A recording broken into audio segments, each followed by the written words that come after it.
Guys, আমি অমিতাভ আর আপনারা দেখছেন স্পোর্টস লাভার অমিতাভ ইউটিউব চ্যানেল। তো গাইস, আজকের এই ভিডিওতে আমরা নেক্সট মোহনবাগানের যে ম্যাচটা হবে সেটা নিয়ে আমরা আজকে আলোচনা করে নেব। তো নেক্সট হচ্ছে আরও একটা ডার্বি, সেটা হলো ছোট ডার্বি, মানে মোহনবাগান ভার্সেস মোহামেডান স্পোর্টিং ক্লাবে। তো এই ছোট কলকাতার ডার্বিতে মোহনবাগান সুপার জায়ান্ট কীরকম টিম নিয়ে মোহামেডানের বিরুদ্ধে নামতে পারে, তো সেগুলো নিয়ে আমরা আর কি আলোচনা করে নেব। তো যেটা খেলা হচ্ছে 1 ফেব্রুয়ারি সন্ধ্যে 7:30টায় সল্টলেক স্টেডিয়ামে। তো এই ম্যাচে মোহনবাগানের লাইন আপস কীরকম হবে সেরকম নিয়ে আমরা আজকে আলোচনা করে নেব।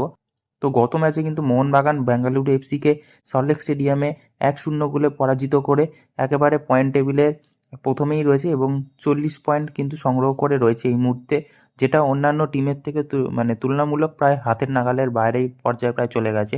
যদিও পেছনে এখনও এফসি গোয়া আছে, বাট বেঙ্গালুরু এফসিকে বলতে পারি শিল্ড থেকে কিন্তু পুরোপুরিভাবে বিদায় নেওয়ার প্রায় মুখে চলে এসেছে। বলতে পারো যে আর তারা শিল্ডের দৌড়ের দিক দিয়ে কিন্তু আর সেরকমভাবে আর এগিয়ে নেই, যদি না কোনো সমস্যা হয়। বাট শিল্ডের দৌড়ে তো মোহনবাগান পুরোপুরি একেবারে মুখের সামনে আছে।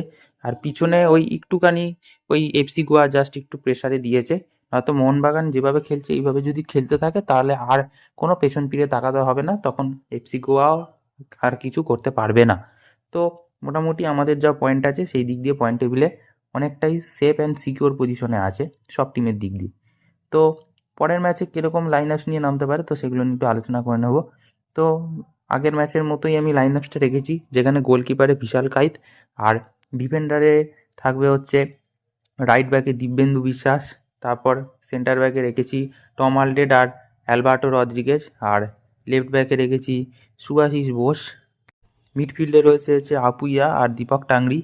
এদিকে রাইট মিডফিল্ডে রয়েছে মানবীর সিং, লেফটে রয়েছে লিস্টন কোলাসো, আর অ্যাটাকিং মিডফিল্ডে গ্রেগ স্টুয়ার্ট থাকতে পারে বা দিমিত্রি প্যাটাডসও থাকতে পারে, বাট গ্রেগ স্টুয়ার্টকে দিয়েও শুরু হতে পারে। আর স্ট্রাইকারে জেসন কামিংস বা জেমি ম্যাকলারেন থাকতে পারে, তো সেগুলো হাফ টাইমের পরে আবার চেঞ্জ হতে পারে। তো এইরকমই ওভারঅল একটা টিম নিয়ে কিন্তু নামতে পারে মোহামেডান স্পোর্টিং ক্লাবের বিরুদ্ধে 1 ফেব্রুয়ারি। তো এই ছিল আজকে আপডেট। এরকম আরও আপডেট পাওয়ার জন্য অবশ্যই চ্যানেলটাকে সাবস্ক্রাইব করে বেল আইকন অল করে রাখো। তো দেখা হচ্ছে পরের ভিডিওতে।